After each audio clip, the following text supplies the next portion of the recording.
жақсы жігер бар, қайрат бар, жақсы ойлар бар. Қазіргі заманның талабына сай. Сондықтан әрбір мемлекет өзінің болашағы үшін жастарына үлкен көңіл бөледі. Осы өткен 29 жылда Қазақстанның жастарына мемлекет басшыларының қалай көңіл бөлгенін сіздер көптеріңіз осы мынау тәуелсіздіктің құрдасысыздар, өздеріңіздің күнделікті өмірлеріңізден білесіздер. Көптеген Қазақстандағы жастарға жасалып жатқан бағдарламалар, жақсылықтар басқа мемлекеттерде жоқ.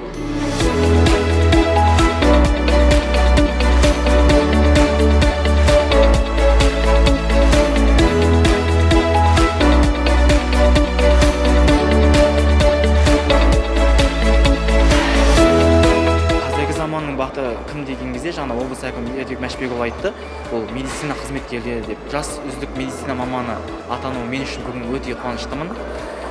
Яғни медицина саласы үшін биылғы жыл, яғни көктем айынан бастап өте күрделі, өте ауыр жыл болды. Әлі де індетпен күресудеміз.